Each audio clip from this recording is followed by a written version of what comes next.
Onye isi oche ma bụkwazịara Managing Director nke ụlọọrụ JEZCO Group of Companies, Dr.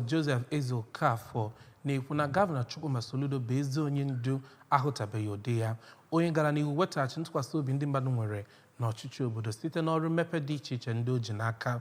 Dr. Ezeokafor kwupụtara nke mgbe ọ gara na obi gọọmenti na ebe obibi gọvanọ arụrụ ọhụrụ tinyekwazara Solution Fund City dị n'Ọka. Ndị so ya wee gaa njem a bụ ndị eji okwu ha abụ izu sitere Ekwulọbịa bụ obodo ya. Abụchi Nwaọzọ bụ onye nta aka anyị nọkwazi oge ahụ.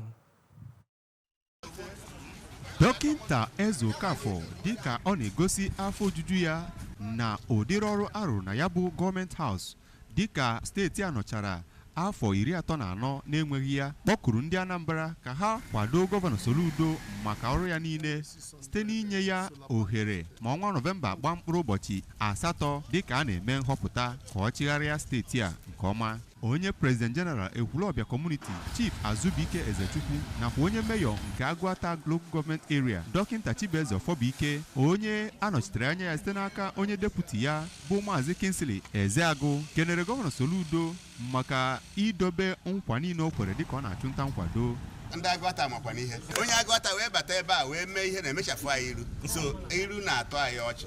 Biko emesịa gwa ya na ihe a o mere ebe a ọ bụ nsọ n'ebe a ka o ya ejedebe.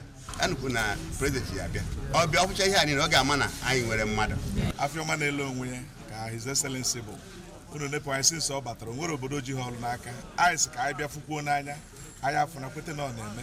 Dịka ọ na-edugharị Dọkịta Ezeokafor na ndị otu ya iji gosi ha aka ọrụ gọvanọ, kọmishọna na-ahụ maka ọrụ Injinia Ifeanyị Okoma nakwa ogbo ya nke na-ahụ maka njem na ihe nregara anya Maazị Don Onyenji kenere ya bụ nwoke maka iji ụlọ ọrụ ya bụ JEZCO Group na-eweta ọrụ nye ndị mmadụ.